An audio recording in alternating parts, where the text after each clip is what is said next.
UFC 257, 3 ans après le plus gros combat de l'histoire de l'UFC.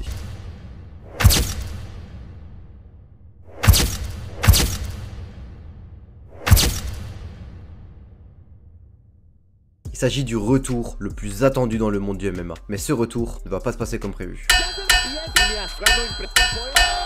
Dustin Poirier a un game plan bien défini, détruire la jambe de McGregor. Et son arme pour y parvenir, ce sont les calf kicks. Encore méconnu du grand public, l'Irlandais les encaisse un par un, jusqu'à perdre ce combat en étant incapable de tenir sur sa jambe d'appui. Mais comment et pourquoi cette stratégie qui à l'époque n'était pas encore connue était si efficace? C'est ce que nous allons voir dans cette vidéo.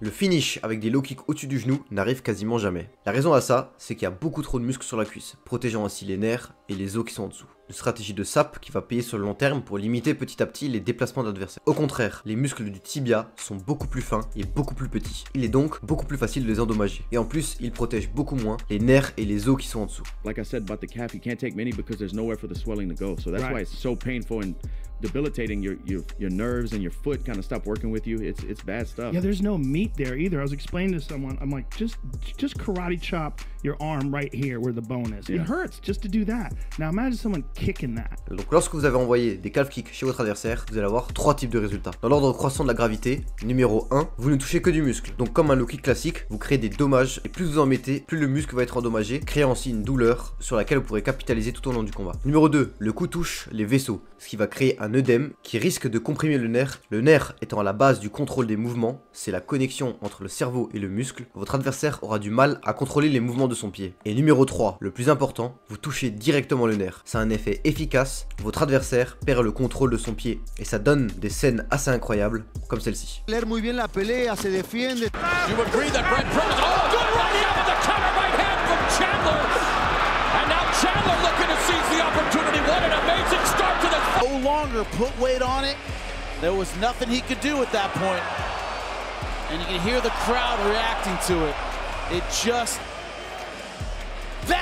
La question qu'on peut se poser, c'est où frapper. C'est assez simple, en gros, contrairement au low kick classique, on essaie de frapper à partir du niveau du genou jusqu'en bas. Donc l'objectif pour toucher ces calf kicks, ça va être de faire en sorte que votre adversaire ne peut ni les bloquer, ni les absorber et ni les esquiver. Une des manières d'accéder à ce résultat, c'est que votre adversaire place son poids sur la jambe sur laquelle vous voulez frapper. Pour ce faire, vous avez plusieurs techniques. Vous pouvez faire un enchaînement de points sur votre adversaire, ce qui aura deux conséquences. Soit il va vouloir rester ancré sur ses appuis pour pouvoir encaisser le coup et le bloquer, ou alors face à la pression que vous mettez, il va reculer et en reculant, il va prendre appui sur cette jambe. Et c'est à ce moment-là où vous allez placer le calf kick. Donc soit quand il vous bloque vos enchaînements et qu'il est bien ancré dans le sol, ou alors lorsqu'il recule ou qu'il repose les jambes.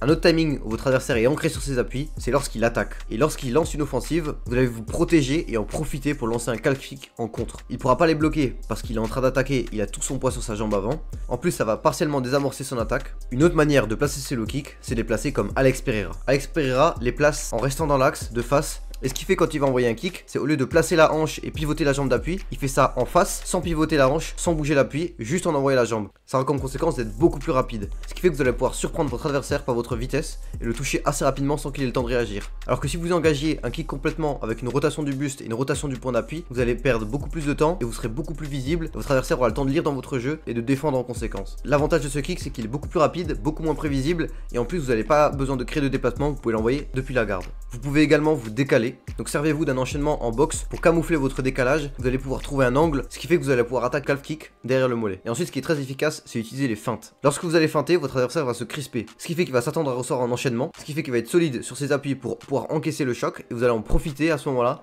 pour attaquer la jambe. Vous allez feinter une entrée, lorsqu'il s'attend à recevoir un coup, vous allez en profiter pour aller envoyer votre calf kick. Comment se préparer et comment les défendre. Un maître dans l'art de défendre les calf kicks, c'est José Aldo.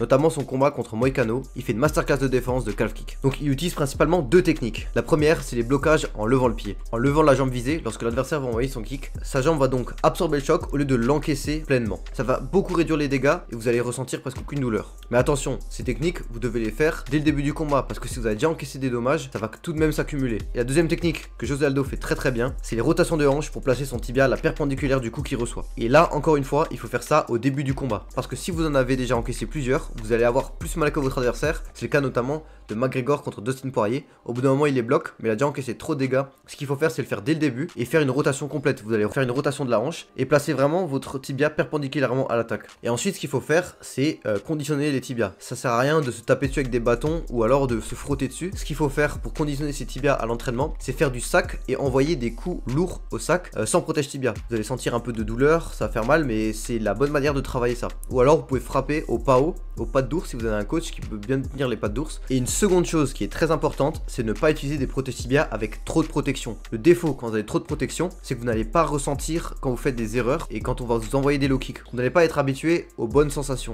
En fait, vous n'avez pas de repère. Vous savez pas si ça fait bien ou ça fait mal. Et le jour où vous mettez exactement le même kick avec des protèges tibia chaussettes ou sans protège tibia du tout, il va avoir un grand différentiel et vous allez être surpris parce que vous ne serez pas habitué à la douleur que ça fait, où est-ce qu'il faut frapper précisément. Et c'est pour cette raison que j'ai créé ma propre marque d'équipement d'MMA avec des protèges tibia avec une quantité de protection idéale. Donc on est protégé contre les blessures parce qu'il y a quand même suffisamment de protection. On est sur des protèges tibia rigides, mais on n'a pas cette grosse boule de protection avec trop de padding, ce qui fait qu'on n'a aucun ressenti. Et en plus de ça, c'est super pratique pour la MMA parce qu'ils sont pas trop volumineux et ça ne dérange pas dans la pratique du MMA. Et vous n'allez pas ressentir de gêne dans vos mouvements. Donc ça se passe sur mayhem-projet.fr, le lien est dans la description. Cette vidéo arrive à sa fin, j'espère que ça t'a plu. N'hésite pas à me dire en commentaire si tu as des techniques spéciales ou des techniques additionnelles que tu aimes bien faire et qui passent très bien à l'entraînement. Et abonne-toi parce que je sors des vidéos très régulièrement sur les MMA, des analyses techniques et bientôt je vais sortir un documentaire. En tout cas abonnez-vous parce qu'il va y avoir plein de vidéos qui arrivent.